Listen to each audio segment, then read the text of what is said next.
সকলে কিন্তু বললেন না, তবে আমি এই জন্যই অনুরোধ করলাম, এই কৃষ্ণ নাম কি বলেছেন আগে গীতাটা লক্ষ্য করবে। গীতা 18টি যোগ আছে। এই ঠাকুরমশাইদের জিজ্ঞাসা করে নেবেন, বা এখন প্রায় প্রতি বাড়িতেই গীতা আছে, দেখবেন 18টি যোগ আছে। তা বললেন কি, বললেন ওরো তোমরা তো সংসারী, তোমরা সংসার করেছো, তোমরা গৃহী, তা তোমরা তো সন্ন্যাস ধর্ম নিতে পারবে না, তোমরা গৃহী সন্ন্যাসী হবে। হ্যাঁ, তা গৃহী সন্ন্যাসী হয়ে কি করতে হবে? নাম তো জপতে হবে। বলছে বাবা এদিকে বললো সংসারী হও, তাহলে নামটা কখন জপবো? কলিযুক্ত অন্নগত প্রাণ, অন্যের জন্য প্রত্যেককে ছুটতে হচ্ছে, দৌড়াতে হচ্ছে। তা বাবা যদি দৌড়ানো বন্ধ হয়ে যায় তাহলে অন্যটাও তো হয়ে যাবে, তাহলে কি হবে? হয়ে যাবে। বলবো কখন, কি করে বলবো? বলে হলো 18টা তো যোগ আছে, তার মধ্যে একটা যোগ রাখো। একটা যোগ কোনটা? বললেন অভ্যাস যোগটা রাখো না। অভ্যাস যোগ কি? আরে বাবা হাত তো কাজ করবে, পা তো চলতে থাকবে, বদনটা কি করবে? শ্রবণে কি হবে? হ্যাঁ, তাই বললে ওগো তোমরা তো গৃহী, তোমরা কেমন করে নাম জপবে জানো? এইভাবে বললেন, হাতে করো গৃহ কাজ বলো হলে, হাতে করো গৃহ কাজ বলো হলে, হাতে করো গৃহ কাজ বলো হরি হরি হরি বলো বলো হরি হরি বলো হরি হরি হরি বলো হরি হরি হরি হরি বলো হরি বলো হরি বলো হরি বলো হরি বলো হরি বলো হরি হরি হরি বলো হরি, হাতে করো গৃহ কাজ বলো হরি, বলো হরি, হাতে করো গৃহ কাজ বলো হরি। জয় রাধে জয় রাধে। মায়েরা আপনাদের বলছি, কারণ আপনাদের কথা সব থেকে বেশি মায়েদের, তাই বলছি চেষ্টা করবেন, একটু অভ্যাস করবেন। কলিযুগের জন্য এছাড়া কোনো গতি নাই, কলিযুগের নাম প্রেম ছাড়া কোনো গতি নাই। আর কি বলেছেন? ভক্তি, ভক্তি ছাড়া কোনো গতি নাই। কি বলেছে চরিতামৃতকার কৃষ্ণদাস কবিরাজ গোস্বামী মহাশয়?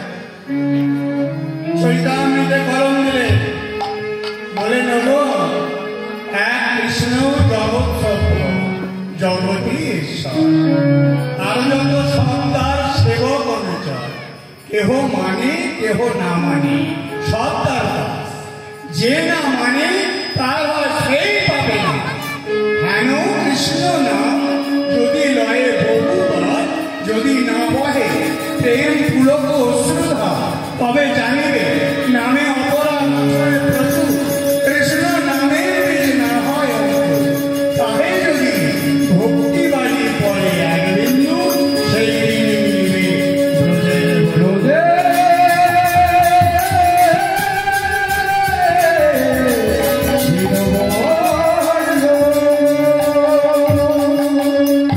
তাই বাবা ভক্তি ব্যতীত কিছু হবে না। আজ কৃষ্ণ কথা, কৃষ্ণ নাম ভক্তি, দুনয়নের যদি অশ্রু পরিশোধ করে, ভগবান আর থাকতে পারে, ভগবান সব সইতে পারে, কিন্তু ভক্তের চোখের জল সইতে পারে না। কোন ভক্ত যদি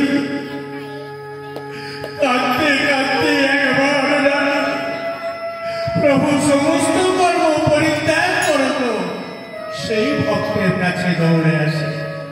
বাবা আজকে সেই ভক্তেরই একটা কথা বলবো। তা যাই হোক, আজ আমাদের এই অবস্থা হচ্ছে কেন জানেন? আমিতে ভরে গেছে তো। আজ এটা আমার, ওটা আমার, আমার স্ত্রী, আমার পুত্র, আমার বিষয়, এইসব হচ্ছে। আরে বাবা কার বিষয়, কার সম্ভব? সবই তো তা। এনেছিলাম কি? বললেন সংসার করেছ। সংসার আমরা করেছি? সংসার আমরা কেউ করেছি না, আমরা সংসারে এসেছি। সংসার করাই ছিল, সংসার করাই ছিল। কি বলেছে? মিছে মায়ায় বদ্ধ হয়ে বৃক্ষ সম হইল। তাই সংসারে যে এসেছি বৃক্ষের মতো হয়ে গেছে। সংসারটা ছিল, আমার ঠাকুর দাদা এসে দেখছে একটা সংসার, আমার বাবা এসে দেখছে একটা সংসারে এসেছি, আমরাও এসে দেখছি একটা সংসার। তাহলে সংসার কি আমরা করেছি? না, সংসার করে রেখে দিয়েছে সেই ভগবান। আমাদের সমস্ত কিছু আগিয়ে আগিয়ে করে রেখেছে। কার্য হবে কে করে? অহমে তো ভরে গেছে। যেমন একটা ছোট্ট দৃষ্টান্ত দিচ্ছি বাবা, একটু ধৈর্য ধরবেন। না না, আমি বাইরের কথা বলবো না, ছোট্ট দৃষ্টান্ত। একটা ডাক্তার দেখো, যে যেটা করে আর কি, তার কাছে যদি কেউ আসে না, তার বুকটা করে আমিতে ভরে যায়। একটা ডাক্তারের কাছে একটা পেশেন্ট এসেছে, একটা রোগী এসেছে, তো সেই ডাক্তার বলছে যে এই ডাক্তার এই রোগীটাকে না, এই রোগীটাকে আমি চিকিৎসা করছি, জানেন, এই রোগীটা আমার। সেই রোগীটার বাবা এসে বলছে, ও ডাক্তার, ওটা আমার সন্তান। তার স্ত্রী এসে বলছে, ডাক্তার ওটা তো আমার স্বামী। তার পুত্রটা এসে বলছে, ডাক্তার এটা তো আমার বাবা। আগো ব্রহ্মস্বয়ং শ্মশান, ওই আমরা কেউ বলি শ্মশানটা আমার, বলি না, ব্রহ্মস্বরূপ তদ্রূপ। আমরা যে কথা দিয়ে এসেছিলাম, যাদের কথা দিয়েছিলাম, তার কথা ভুলে গেছি, দিয়াজ আমার আমার করছি। তাই ব্রহ্মস্বরূপ শ্মশানটা কাঁদছে গো, কাঁদছে। ছলো ছলো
হ্যাঁ গো, আজকে এই অবস্থা দেখুন কেন?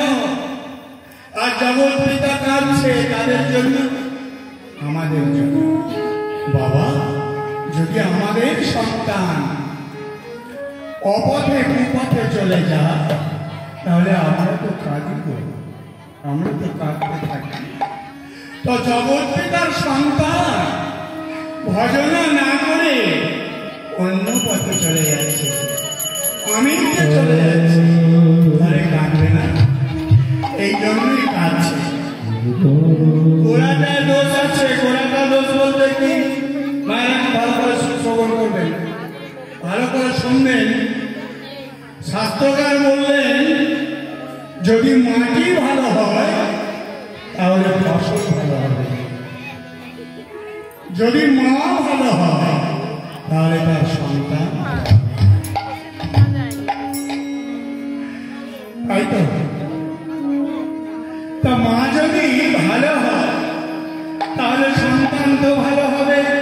মাকে মা যদি সন্তানকে শেখায় বাবা কৃষ্ণের কথা বলো, বাবা ভজনা করো, মা গো আমরা তো সেটা শিখি না। আমরা বলি ভালো করে পড়াশোনা কর, ভালো করে পড়াশোনা করবি, বড় চাকরি করতে হবে, হ্যাঁ বলে থাকি। তাই শাস্ত্রকার কলির জীবকে আঙুল তুলে বললেন সাবধান, কলির মায়েরা, কলির মায়েদের সাবধান করে দিলেন। কেন না ভগবানের এই লীলার কারণে দেখে। মহাভারতের কথা বলছে গো মা, মহাভারতের মা সুভদ্রা, মা সুভদ্রা নিজের সন্তানকে বর করে ফেলল। কেমন বর দেখুন তাহলে, কেমন ভাবে তার সন্তানকে বধ করল। মা সুভদ্রা একদিন রজনীতে শয়নে আছে, আর পাশে আছে অর্জুন। বাবা, ওই যে চক্রব্যূহ তৈরি করেছিল, সেই চক্রব্যূহে প্রবেশ আর প্রস্থান পথটা একমাত্র অর্জুন জানত, একমাত্র অর্জুন জানত।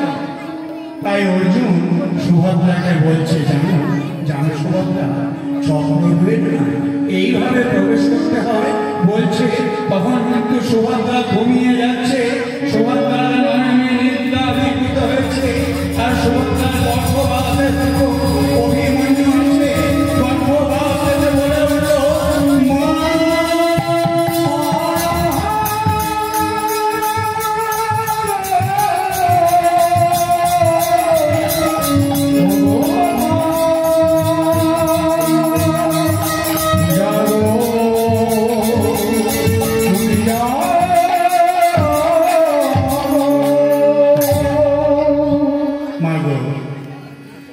হয়তোবা আপনারা বলবেন, হ্যাঁ গো, গর্ভবাসে সন্তান চিৎকার করে বলতে পারে, পারে। মা যদি সেবা নেয় তবে সেই সন্তানের সেবা হয়, মা যদি নিদ্রিত হয় তবে সেই সন্তানের নিদ্রিত নিদ্রা হয়। মা যেটা শ্রবণ করে সেই সন্তানও সেটা শ্রবণ করে। সেই জন্য মায়েদের যখন সাধভক্ষণ হয় তখন কি করা উচিত? আত্মীয় স্বজন নিমন্ত্রণ করে নিয়ে এসে ভালো মন্দ জিনিস করে খাওয়া দাওয়া হয়ে গেল, এটা কিন্তু নয়, না, মোটেই নয়। মায়ের যখন সাধভক্ষণ হয় সেদিন ভাগবত পঠন করতে হয় তার সম্মুখে, তার কানে আমার গোবিন্দের নাম শ্রবণ করাতে হয়। তাই তো, তাই দেখুন আজকে সুভদ্রার গর্ভে আছে যে, সুভদ্রার গর্ভে কে ছিল? অভিমন্যু, অভিমন্যু ছিল। তাই কি করেছে? অভিমন্যু দেখছে যে আমার মা ঘুমিয়ে যাচ্ছে, তাহলে প্রবেশ স্থানের পথটা তো আমার জানা হবে না। তখন বলছে তো প্রবেশের পথটা, কিন্তু প্রস্থানের পথটা যে আমার জানা হবে না। তাই বলে মাগো যাবো, যাবো মা, যাবো।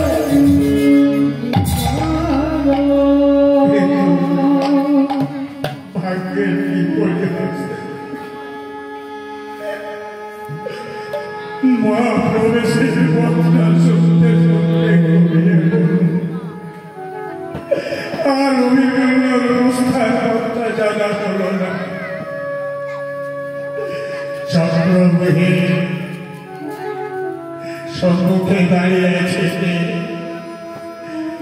অভিমন্যুর জ্যাঠামশাই যুধিষ্ঠির, তার কনিষ্ঠ ভ্রাতা। সেই সময় বলল ওই চক্রবর্তী প্রবেশ করতে হবে। তাই কে যাবে? আমার সখা কৃষ্ণ অর্জুনকে তো নিয়ে চলে গেছে, তাহলে এখন কে যাবে ওখানে? বাবা, ক্ষত্রিয় ধর্ম কি? ক্ষত্রিয় ধর্ম কি যুদ্ধ করা? তাই ওই বালক অভিমন্যু বলছে, জ্যাঠামশাই জ্যাঠামশাই আমি জানি আমি ওই চক্রবর্তীর প্রবেশ পথ জানি। মাগো, ভাগ্যের কি পরিহাস! একবারও বললো না যে জ্যাঠামশাই আমি প্রস্তাবের পথটা জানি না, বললো না। তারপর আর যুধিষ্ঠিরের দোষ ছিল না। বললো তুমি জানো? বললো হ্যাঁ জ্যাঠামশাই। অমনি জ্যাঠামশাইকে প্রণাম করে চক্রবর্তীকে প্রবেশ করল। সপ্তরথী আছে সে চক্রবর্তীর মধ্যে। গুরু দ্রোণাচার্য, তার পুত্র অশ্বত্থামা, দুঃশাসন নারায়ণ গেছে। একা একা যখন যুদ্ধ করছে, সেই বালকের সঙ্গে কেউ পেরে উঠছে। বালক অভিমন্যুকে কেউ পরাস্ত করতে পারছে না। তখন দেখুন অন্যায় ভাবে হিংসে জন্মে গেল। তাই অন্যায় ভাবে এই 7টা রথী 7 জন মিলে অভিমন্যুকে 7 জন মিলে বধ করছে। চিৎকার করছে,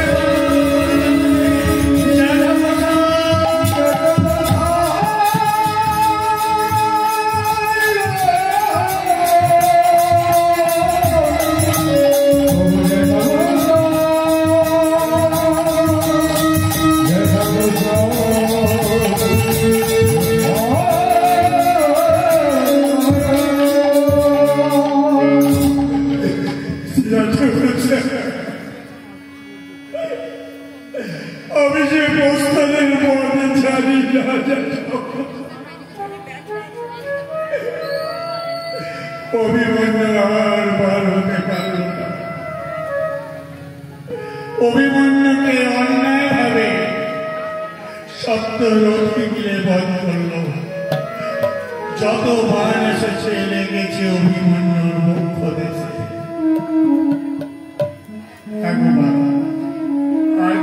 আর তার বুকে লেগেছিল জানে? কৃষ্ণের বুকে লেগেছিল। কেন লেগেছিল? তারই তো লীলাটা। সে জানে যে সময় আমার ভাগনা অভিমন্যু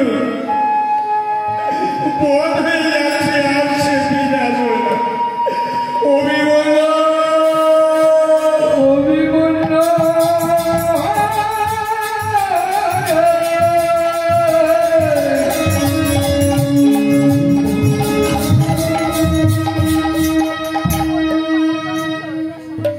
বাবা, তাহলে কি হলো?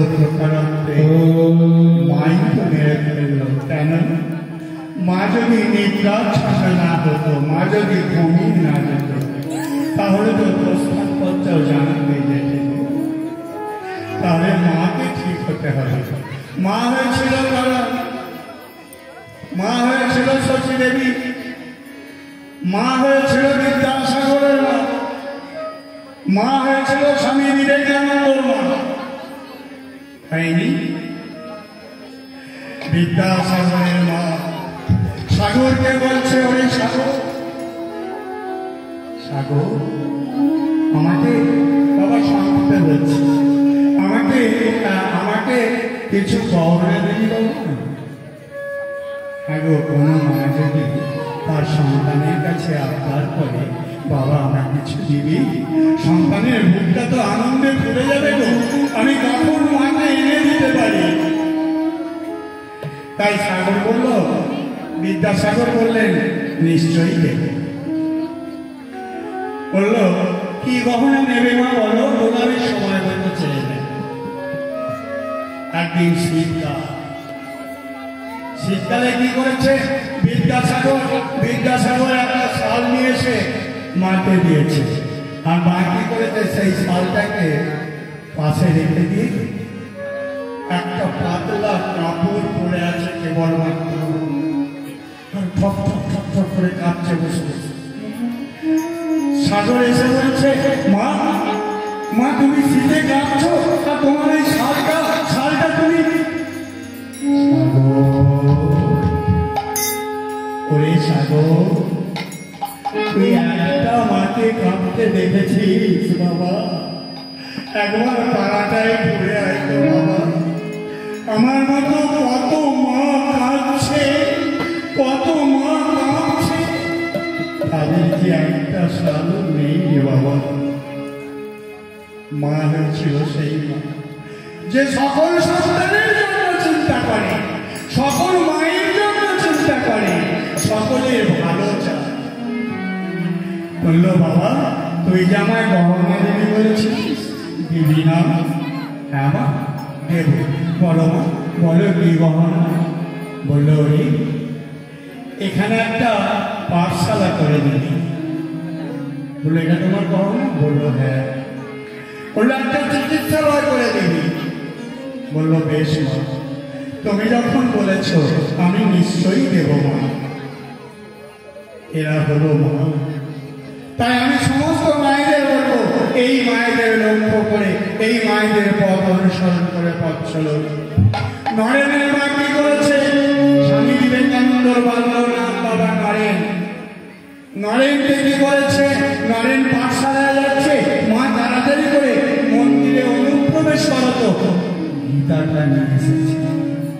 গীতাটা নিয়ে এসে নরেনের বইয়ের সঙ্গে রেখে দিল, দিয়ে বলছে বাবা বাবা নরেন তুই পাঠশালা যাবি, কিন্তু জানো এই গীতাটা অবহেলা করবি না। ওরে বাবা এতে ভগবানের মুখনিসৃত বাণী আছে। এই তিনি বলেছেন ওগো গীতায় আমি গীতা, তাই গীতাটা যেন অবহেলা করিস না। আর শোন আর একটা কথা বলি, ওরে নরেন তুই তো ঠাকুরের কাছে যাস, ঠাকুর রামকৃষ্ণের কাছে যাই গো নরেন, তো ঠাকুরের কাছে যাস, তা আমার কষ্টের একটু বলিস না বাবা। আমার যে বড় আমার সংসারে যে বড় কষ্ট নরেন, তোর ঠাকুরকে একটু বলিস না। বলবো মা বলবো। তাই বইয়ের ব্যাগটা স্কন্ধে তুলে নিয়ে আনন্দে যাচ্ছে। আজ কোথায় না ঠাকুরের সঙ্গে দেখা করবে। হরি বল রে হরি বল রে হরি বল রে হরি বল রে একবার বল রে বল রে হরি বল রে হরি বল রে হরি বল রে হরি বল রে হরি বল রে হরি বল রে একবার বল রে বল রে হরি বল রে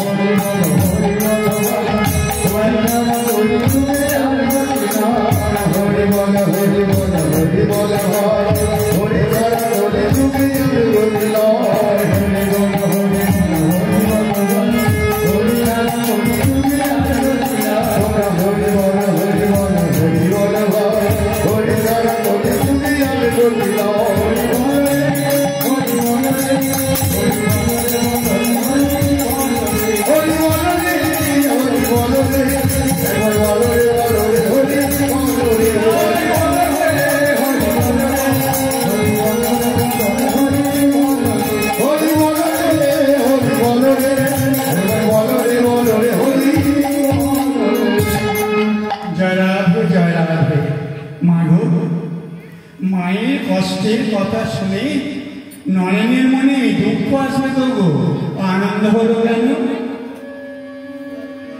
আনন্দ বাড়লো কেন? যদি কোনো মায়ের কষ্ট হয়, কোনো সন্তান যদি শোনে তার তো দুঃখ হয়। কেন আনন্দ হলো জানেন? তিনি বললেন আমার ঠাকুরের কাছে যখন যেতে বলেছি, ঠাকুরের একটা বিয়ে করবে, এই যে বিশ্বাস, ঠাকুরের কাছে চলে গেছেন। ঠাকুর রামকৃষ্ণের শিষ্য তো নরেন্দ্রনাথ। আর দেখুন এমন সময় গেছে, যখনই গেছে তখনই গিয়ে দেখছে ঠাকুর রামকৃষ্ণ তখন মায়ের সঙ্গে কথা বলছে। হ্যাঁ গো, মায়ের সঙ্গে কথা বলছে। আর নরেন বলছে এই তো সুযোগ হয়েছে, ঠাকুর তো মায়ের সঙ্গে বড় মায়ের সঙ্গে কথা বলছে। ঠিক এই সময় আমি বলি, তাহলে বলে দেবে বড় মাকে, ঠাকুর ঠাকুর ও ঠাকুর ঠাকুর গো ও ঠাকুর ও ঠাকুর ঠাকুর ঠাকুর করছিস।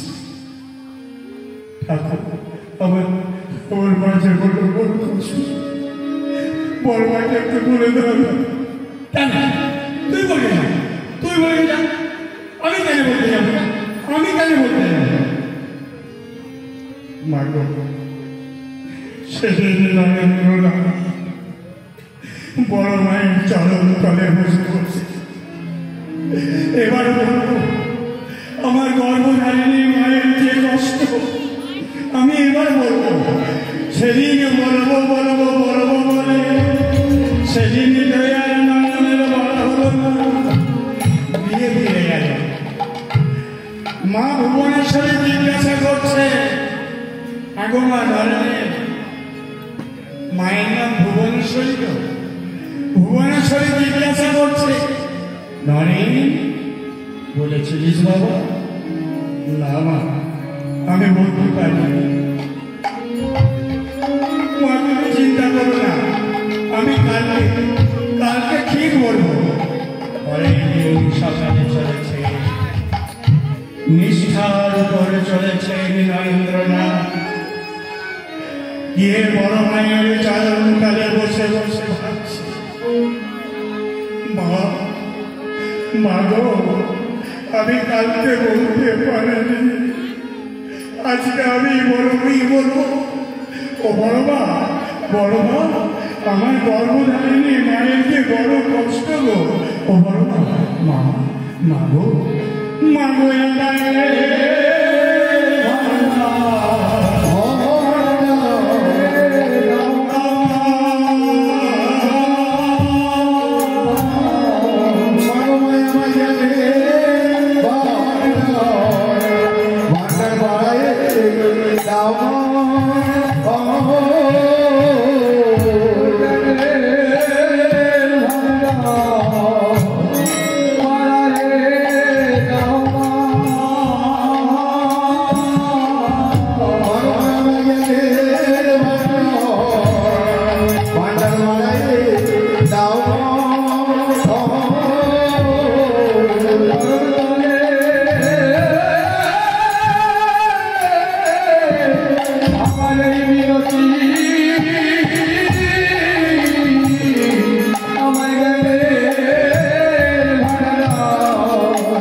বড় মায়ের চরণ তলে বসে নরেন গর্ভবতী মায়ের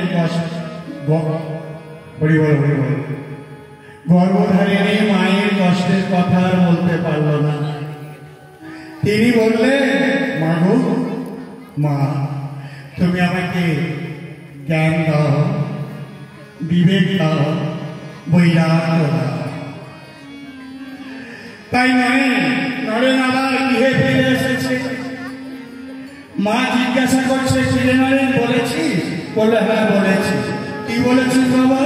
মা গো, আমি বড় মাকে বলেছি, ও গো বড় মা, তুমি আমাকে জ্ঞান দাও, বিবেক দাও, বৈরাগ্য দাও। ধন্য আমি, ধন্য তুই বাবা। আমার অভাবের কথা, আমার কষ্টের কথা তোকে বলিনি। আমি দেখছিলাম তোকে আমি ঠিক ঠিক তৈরি করতে পেরেছি। বাবা নরেন্দ্রনাথ কিন্তু ওই ঠাকুর রামকৃষ্ণের শিষ্য, ঠাকুরের চরণ ছাড়েনি। একদিন সংবাদ হয়েছে শিকাগো শহরে ধর্মসভা বসেছে। তো ধর্মসভা বসেছে, নরেন চিন্তা করছে তাই আমি যাবো কেমন করে। তাই কি করছে, অন্তরে জানাচ্ছে ঠাকুর রামকৃষ্ণকে, ঠাকুর ঠাকুর আমি একবার ওই শিকাগো শহরে যাবো, তোমার তোমার নাম প্রচার করবো, তোমার বাণী প্রচার করবো, ঠাকুর আমি যাবো তো। একদিন যখন ঠাকুর রামকৃষ্ণের কৃপায় চলে গেছে, কোথায় উঠল, ভগ্নী নিবেদিতার কাছে। এবার ভগ্নী নিবেদিতা নরেন্দ্রনাথকে নিয়ে ধর্মসভায় গেছে। ধর্মসভার পাশে দণ্ডায়মান দাঁড়িয়ে আছে। ভগিনী গিয়ে সেখানে যেসব প্রবীণ সন্ন্যাসীরা ছিল তাদের কাছে গিয়ে বলছে, একবার দাও না সুযোগ। সেই ভারত থেকে একজন নবীন সন্ন্যাসী এসেছে, অনেক অনুনয় বিনয় করে বলেছে আমাকে একবার সুযোগ দেওয়া লাগবে, আমি আমার ঠাকুরের বাণী কিছু প্রচার করব। না, তার কথা কর্ণপাত করছে না। সমস্ত সন্ন্যাসীদের যখন বক্তব্য রাখা শেষ হয়েছে তখন বলে, ভারত থেকে যে নবীন সন্ন্যাসী এসেছে তবে তাকে একবার দেখবে না। ঠাকুর, ও ঠাকুর, ঠাকুর আমি কি তোমার বাড়ি বলতে পারবো না? এত দূর পথ এসেছি, আমি তো দাঁড়িয়ে আছি তখন থেকে, আমাকে যে বলতে দিচ্ছে না। ঠাকুর, ও ঠাকুর, বলো না তুমি, বলো না। যাবি রে যাবি, তুই কি আমার যে পাতের প্রথমেই তোকে দিয়ে দেবে? না, তুই যে আমার সেই মাথা সন্দেশটা তোকে দেবে সবাই শেষে। আর ঠিক সেই সময় এসে বলছেন, কই ভারতের সন্ন্যাসী উঠেছে। মাগো, সামান্য কথা বলেছে, আর বলার মতো সুযোগ হয়নি, জয়ধ্বনিতে ভরে গেছে গো। খালি নরেন্দ্রনাথ উঠে বলতে শুরু করেছেন, সিস্টার এন্ড ব্রাদার অফ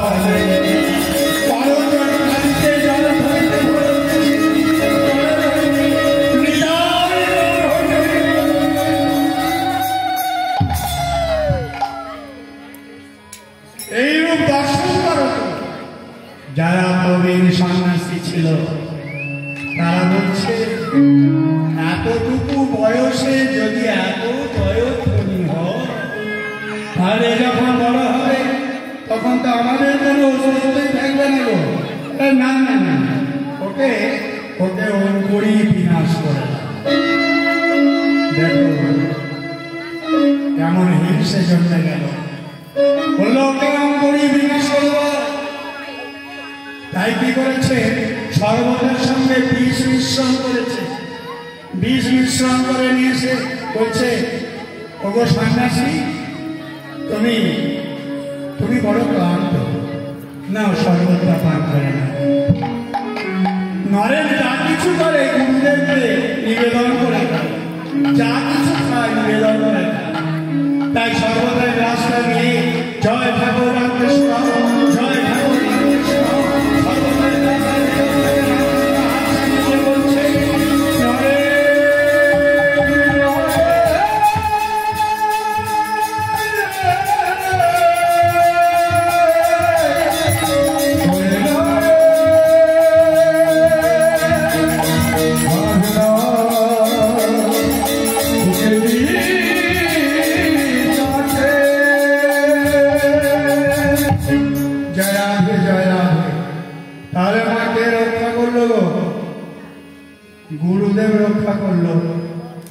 বিষ বিষটা তো পান করে ফেলতো।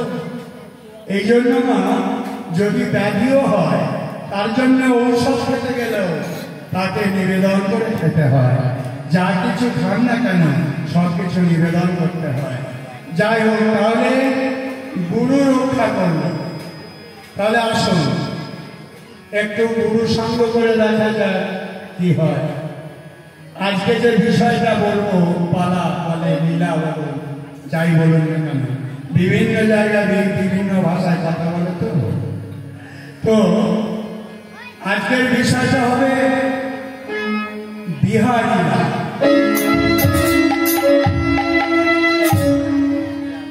তাহলে গুরু যখন রক্ষা করেছেন, আপনাদের সকলকে বলবো যাদের গুরু হয়নি গুরু নিয়ে নেবেন। আচ্ছা, নেবেন কেমন করে? এমনি কথায় বলেছে কি, জল খাবে ছেনে আর গুরু করবে ছেনে, তাই তো?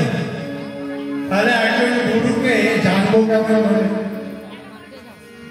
বললেন গুরুদেবকে চেনে বুঝে নিতে হবে। তাহলে গুরুদেবকে জানবো কেমন করে যে তার সঙ্গে দীক্ষা নেব? শাস্ত্রকার বললেন, শোনো, একজন গুরু হতে গেলে তার কতগুলো গুণের দরকার জানো? কতগুলো গুণ থাকলে তবে তিনি গুরু? বললে শান্ত, দান্ত, বিনীত, শুদ্ধ, শুদ্ধাচার, সুচিতাত্ম, সুপ্রতিষ্ঠ, আশ্রমেধান, মন্ত্রতন্ত্র ইত্যাদি। এতগুলো গুণ থাকলে তবে তিনি গুরু। শাস্ত্রকার আরো বললেন, শোনো, ওই বিচার করে জেনে বুঝে যদি নিতে পারো, নইলে অন্ধবিশ্বাসে হারিয়েছে। তাহলে অন্ধবিশ্বাস কার হয়? অন্ধবিশ্বাস যদি হয় কার হয়? পণ্ডিতের হয় না। কেন হয় না? পণ্ডিতের অন্ধবিশ্বাস হয় না কেন? না, তিনি তার পাণ্ডিত্যের বিচার করতে করতে উত্তম হয়, তটস্থ বিচারিলে তার উত্তম হয়, অবলম্বন করতে পারে। তাই তাকে যদি বলা হয় আপনি ধ্যান করবেন, ধ্যানমূলক গুরুমূর্তি,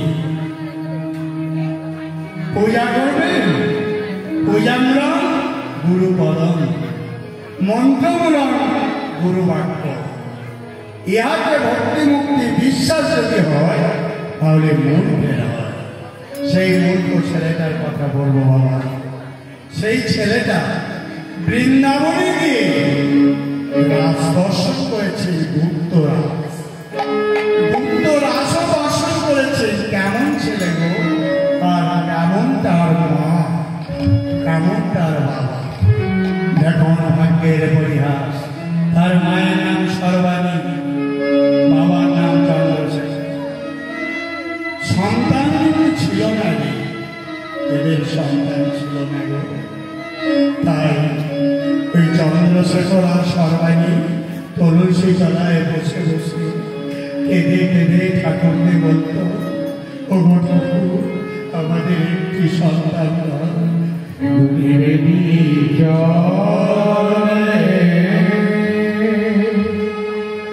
কৃপা করো,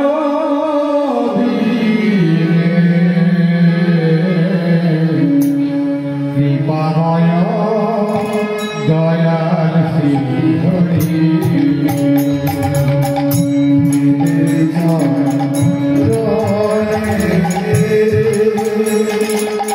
কৃপা করো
সেই সর্বাণিয়ার চন্দ্রশেখর তুলসী তলায় বসে বসে কেঁদে কেঁদে বলে, আমাদের ইন্দ্রিয় চরিতার্থের জন্য নয় থাকে, আমাদের একটি সন্তান, আমরা যখনই হলো ছেড়ে চলে যাব থাকে, তখন তোমার সেবা কে করবে? তাই তোমার সেবা দেওয়ার জন্য, তোমার সেবা দান করার জন্য একটি সন্তান দাও। বাবা, ভাগ্যের কি পরিহাস দেখো, চন্দ্রশেখর ভিক্ষায় যেতে, আর সর্বাণী মা আমার তখন 6 মাসের গর্ভবতী। মা ভগবানের চরণে এক বিন্দু নয়নের বাড়ি দান করার সাথে সাথে ভগবান আর থাকতে পারলেন না, তার শান্তির বাড়ি পরিচয় করলেন মায়ের। দেখতে দেখতে মা গর্ভবতী হল, 6 মাসের গর্ভবতী। এমনটি সময় আগিয়ে দিয়ে হয়েছে, ওই চন্দ্রশেখর ভিক্ষায় গিয়েছিল, কিন্তু ভিক্ষা করতে পারেনি। ছটফট করতে করতে, আত্মনাদ করতে করতে গিয়ে ফিরে আসছে।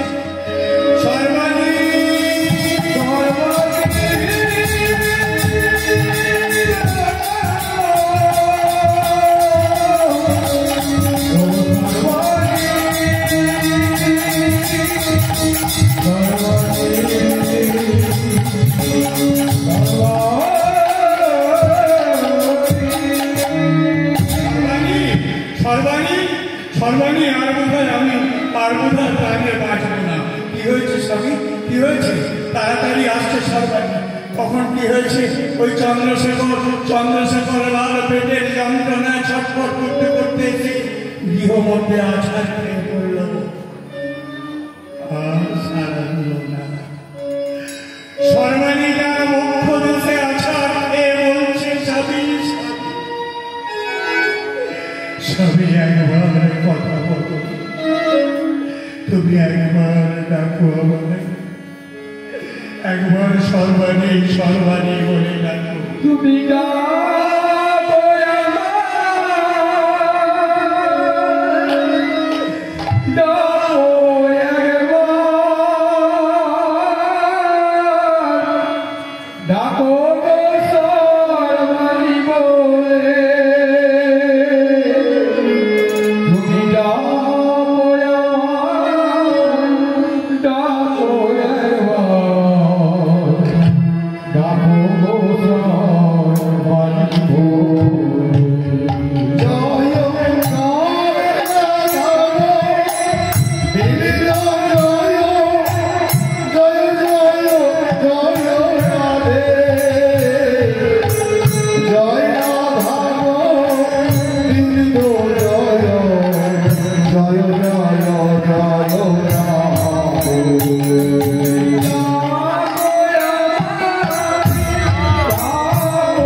গর্ভে একটি সন্তান এসেছে, কিন্তু স্বামী বিয়োগ হয়ে গেল। ঠাকুর, এ কি তোমার খেলা ঠাকুর? এ কি তোমার লীলা? তুমি দিলে আমার স্বামীকে। ওই সর্বাণীর কেহ নাই, স্বামী ছিল আর সর্বাণী ছিল। এই স্বামী স্ত্রীর সংসার, কেউ ছিল না। যখন ওই শেখর চন্দ্রশেখর যখন পরলোক গমন করল, একা সর্বাণী চিৎকার করে কাঁদছে, আমার যে আর কেহ নাই, আমার যে আর কেহ নাই। প্রতিবেশীরা এসেছে, এ বড় বড় কাকিমা, তারা এসে বলছে, বৌমা বৌমা এলো না, চলো একটু একটু সৎকার করতে হবে। বড় মা, আমি সৎকার করতে যাব? তোমাকে তো যেতেই হবে মা। কেন না? মুখাগ্নিটা তো তুমিই করবে। বড় মা, আমার স্বামীর মুখাগ্নি তোমাকে ইয়ে করতে হবে।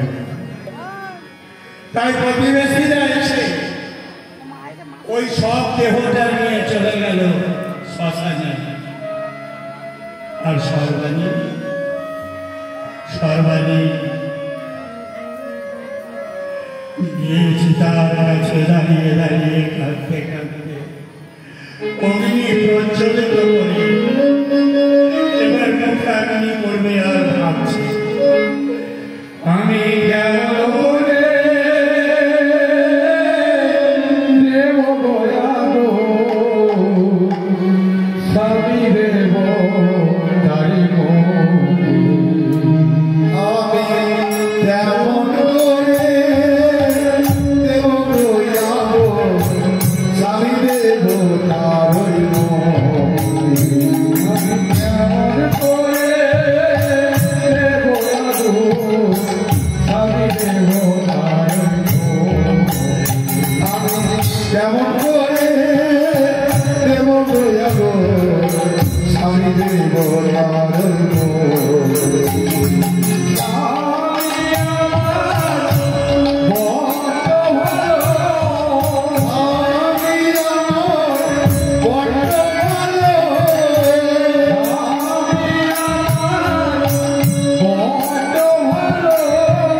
সময় মতো একটা সন্তান করে পেল। তাহলে বলুন তো, স্বামী ভিক্ষা করত, সংসার চলত, স্বামী স্ত্রী খাওয়া দাওয়াটা কত আর। এবার স্বামী যখন বিয়োগ হয়ে গেল, সর্বাণী তাহলে কি করবে?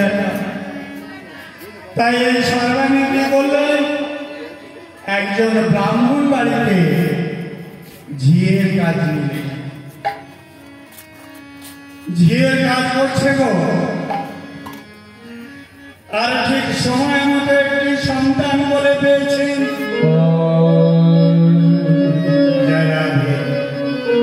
তা বাবা, সংসারের মধ্যে যখন কেউ ছিল না, স্বামী চলে গেছে, একটি সন্তান করে পেয়েছে, তার কি আনন্দের শেষ আছে গো? তাই সন্তানকে নিয়ে আদর করছে, বলে বলে নিয়ে আদর করছে।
এই সন্তানটি পেয়েছে, তাই এই সন্তানটি কেমন করে তাহলে জীবন ধারণ করছে, বা সর্বাণী কেমন করে জীবন ধারণ করছে? বাবা, ওই যে ব্রাহ্মণ বাড়িতে কাজ করতো না সর্বাণী, তাই কি করতো, ওই ব্রাহ্মণ বাড়ি থেকে ওই যখন সদ্য জাত সন্তান, তখন একটু করে দুগ্ধ নিয়ে আসতো আর তার সেবা দিত। যখন আস্তে আস্তে বড় হচ্ছে, তার যে সেবা বস্তু পায় ব্রাহ্মণ বাড়ি থেকে, সেইটা নিয়েছে তার সন্তানকে কিছু দিত আর নিজে কিছুটা সেবা দিত। মা সন্তানকে চোখে আড়াল করতে পারে না, তাই যখন 1 বছর 1.5 বছর মতো বয়স হয়েছে, তার হাত দুটো ধরে তাকে চলতে শেখাচ্ছে। মা প্রথমেই বলেছি, ঘোড়াটা হচ্ছে মা বলতে শেখায়, মা চলতে শেখায়, মা সম্পূর্ণটা শেখায়। তাই কি করেছে সর্বাণী সেই তার হাতটা ধরে বলছে, বাবা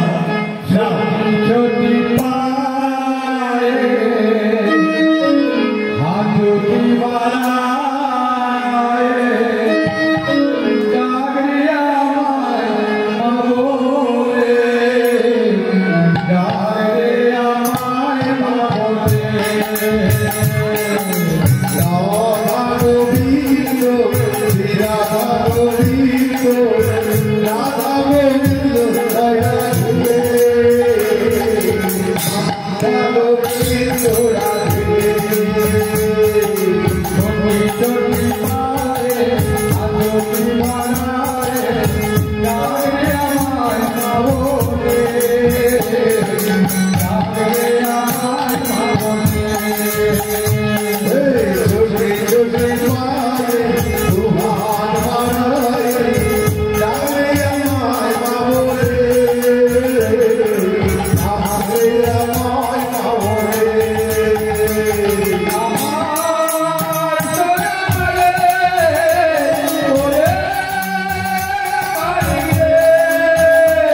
ডেকেছিল বিহারি। বিহারি যখন আমার আস্তে আস্তে বড় হচ্ছে, দেখছে মা আমার কি করেছে, যেখানে কাজ করে সেই মায়ের খাবারটা নিয়ে এসে আমাকে অর্ধেকটা দেয় আর অর্ধেক মা সেবা নেয়। যখন বড় হয়েছে বুঝতে শিখেছে, কত বড় হয়েছে মা? 5 বছর। 5 বছর যখন বয়স হয়েছে, সেই 5 বছরের ছেলেটা বলছে না না, আমার মা যা নিয়ে আসে সবটাই তো আমাকে দিয়ে দেয়, আমার মা তো সেবা নেয় না। না, এইরূপ হবে না। মায়ের ওই খাবার আর আমি খাবো না। আমার মা দিনের পর দিন উপোস থাকে আর সব আমাকে দিয়ে দেয়। তাই সর্বাণী একদিন তার সেবালব্ধ বস্তু নিয়েছে বলছে, বিহারি আয় বাবা, দুটো সেবা নিয়ে নে বাবা। তখন বিহারি বলে উঠল, আমি মায়ের খাবার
মাকে কষ্ট দিতে কোনো সন্তান চায়?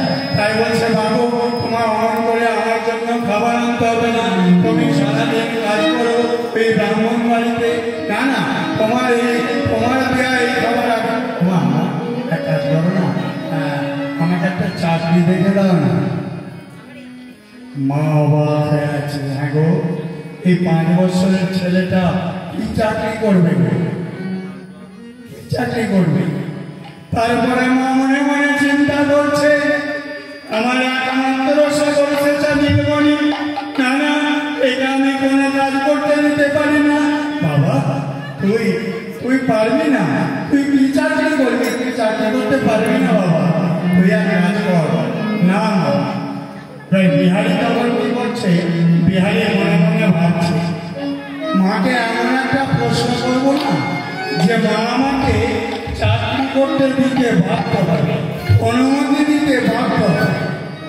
তাই সেই 5 বছরের শিশু, সেই ছেলেটা মায়ের গলাটা জড়িয়ে ধরে বলছে, মা তোমাকে একটা প্রশ্ন করবো। বাবা বল না, তুই আবার কি প্রশ্ন করবি রে বাবা? বল বল বল, কি বলবি বল। মা তোমাকে একটা প্রশ্ন করছি, আমাকে বলো তো দেখি। বল। বলছে, বলতে পারো মা, বলতে পারো। রাত্রি হয় কেন কালো, প্রভাত হলে সূর্য মামা কোথা থেকে পায় এত? বলো না মা, বলো না, তোর কেন সাদা হয় না? আর সবুজে সবুজে আমগুলো সব পাগলে কেন হয় না? পশু পাখি কয় না কথা, মানুষ কেন কয়? আর সুস্থ করে হলো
আর আমি চাকরি করবো না, আর আমি চাকরি করবো না। চলে আসছি ব্রাহ্মণ বাড়ি ছেড়ে দিয়ে পথ ধরে হেঁটে হেঁটে চলে আসছে। আস্তে আস্তে দেখছে কি একটি উঁচু জায়গার মধ্যে একজন ঠাকুর মশাই কি সব বলছে, আর এক গাদা মানুষ, অনেক মানুষ ভিড় করে দাঁড়িয়ে আছে। কাকে বলে দেবী, কাকে বলে ভাগবত, ওই বিহারি তো কিছুই বোঝে না। সেখানে হচ্ছিল ভাগবত পাঠ, সমস্ত মানুষ ভিড় করে দাঁড়িয়ে আছে। তাই ওই বালক বিহারি এসে বলছে, কই দেখি দেখি, চলো তো দেখি। তাই সাইড করে করে চলে গিয়ে মানুষ নিয়ে সরিয়ে ভিতরে যখন প্রবেশ করেছে, জয় রাধে জয় রাধে, ভিতরে যখন প্রবেশ করেছে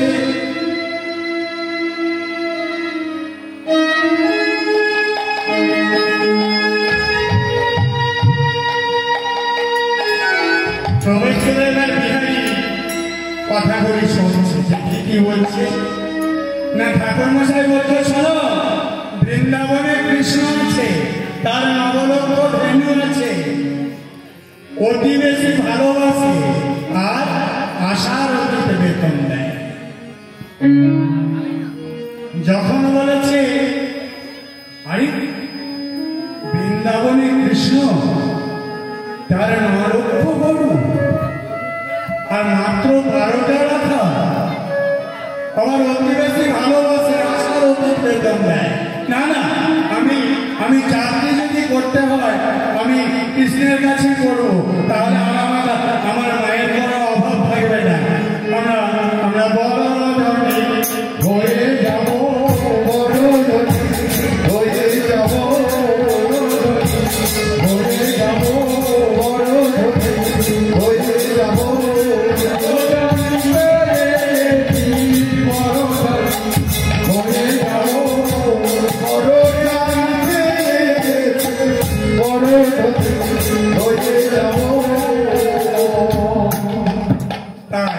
তাই বিহারি ওই ঠাকুর মশাইয়ের বদনে ওই কথা শ্রবণ করে এবার ভাবতে ভাবতে আসছে, আর এসে মাকে বলছে, মা চাকরি করবো,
মায়ের বসনটা অঞ্চলটা, হ্যাঁ বস্ত্র অঞ্চলটা করে বিহারি,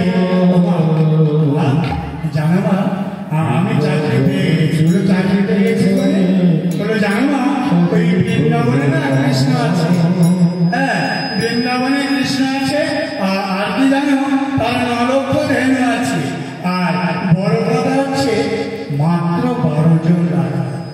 আচ্ছা মা বলো তো, হ্যাঁ যেখানে 9 লক্ষ গরু আর ওই 12টা রাখা, তাহলে আমি যদি যাই তাহলে আমাকে তো নিশ্চয়ই নেবে।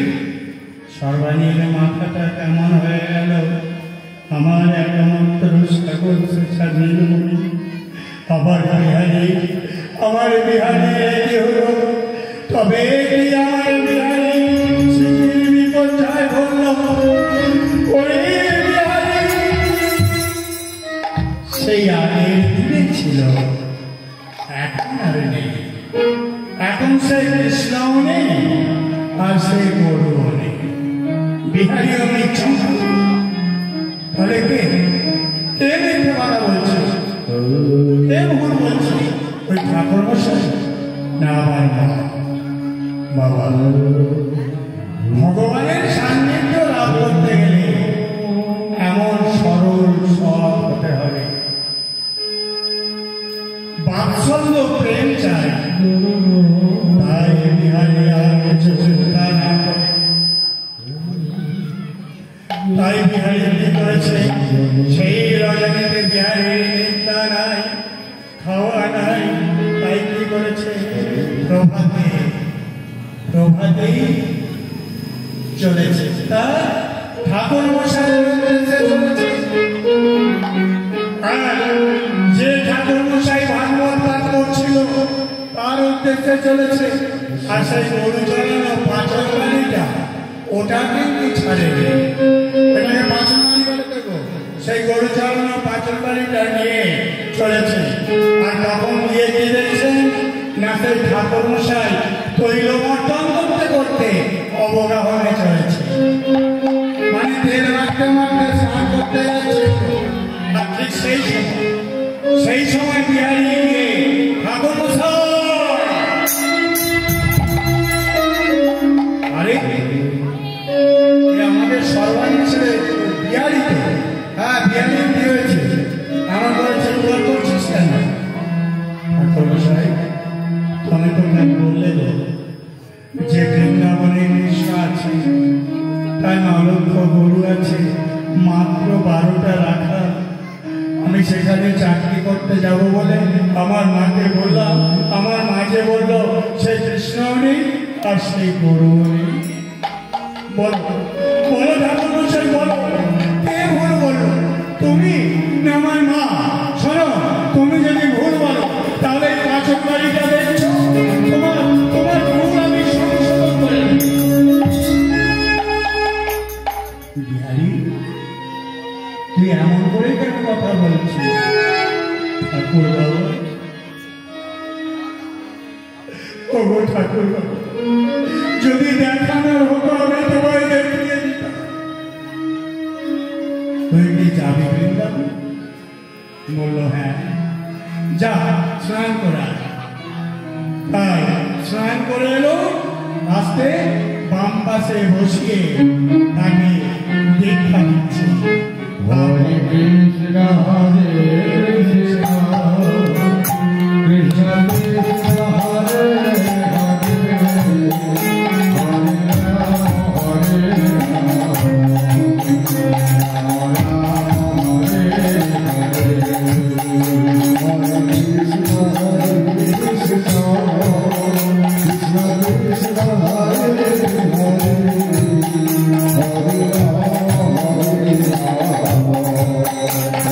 Hare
পাগল বিহারের দীক্ষা হয়ে গেল। এবার দীক্ষা নেওয়ার পর গুরুদেব প্রাজ্ঞ বিচক্ষণ ব্যক্তি তো গুরুদেব, তাই বুঝতে পেরেছে যে এটা সাধারণ বালক নয়, এ অসাধারণ বালক। তাই বিহারীকে বলছে, ওরে বিহারী তুই তাহলে সেই বৃন্দাবন যা। তাই বিহারী এবার গুরুদেবকে প্রণাম করে বৃন্দাবন পথে যাত্রা করবে। আমার সবাই গুরুদেবকে বলছে, বাবা আমার তো এত কথা মনে থাকবে না, ওই যে ঠিকানাটা সেই বৃন্দাবন কোন পথে যাবো, তার গরু তার রাখা, না এত কথা তো আমার মনে থাকবে না, তাহলে আমি কি করবো? তাই তখন গুরুদেব বলছে, ওরে বিহারী তুই এক কাজ করবি, তুই বলতে বলতে যা, তাহলে কি হবে, তোর মুখস্থ হয়ে যাবে আর তোর ভুল হবে না।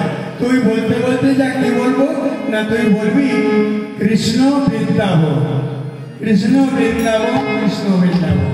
তাহলে কৃষ্ণর কাছে যাচ্ছ আর বলবে বৃন্দাবনে যাচ্ছ, তাহলে কৃষ্ণ বৃন্দাবন বলতে বলতে যাও।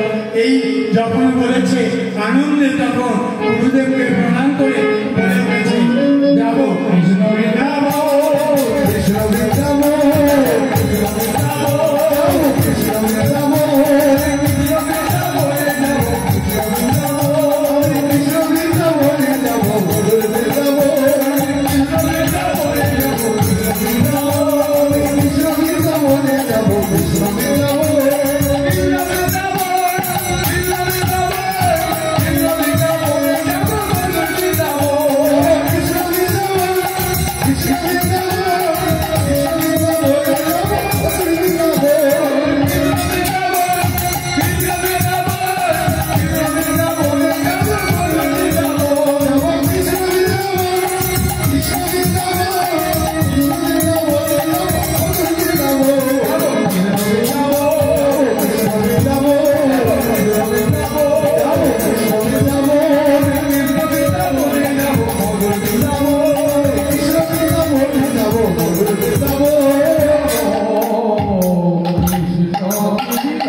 গুরুদেব কামনা করছে শিষ্যের জন্য।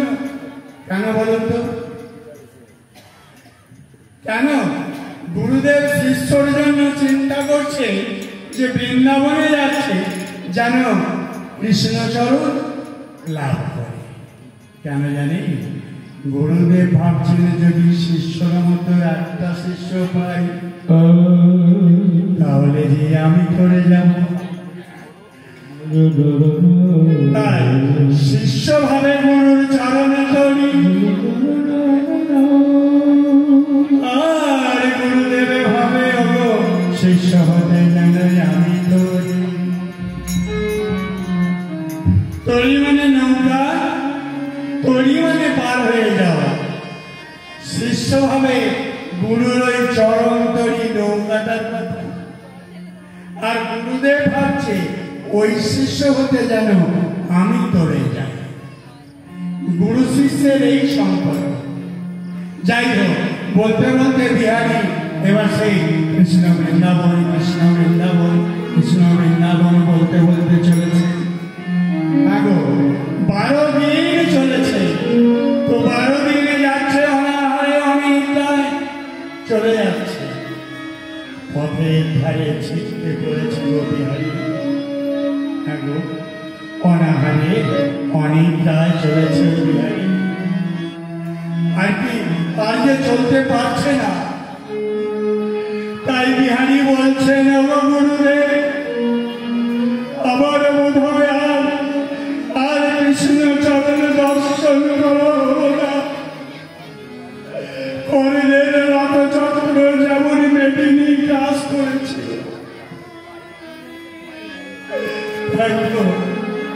আবার চরণ চাকা যে আর চলছে না,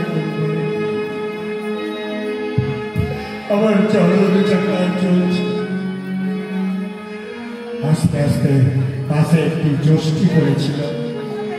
যষ্টি মানে লাঠি গোমা। লাঠিটা পরিয়ে নিয়ে তার উপর ভর করে বিহারী চলছে। চলিতে চলিতে যদি যায় তথাপি না ভুলে যাব মধুর কৃষ্ণ। চলিতে চলিতে যদি যায় তথাপি না ভুলে যাব মধুর কৃষ্ণ নাম। চলিতে চলিতে যদি যায়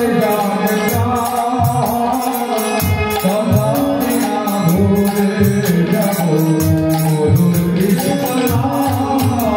হরি নাম ভাগবীন্দ শ্রীরাধা গোবিন্দ রাম ভাগবীন্দ বল দয়া দে।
অনাহারে রঙে প্রায় চলেছেন বিহারী।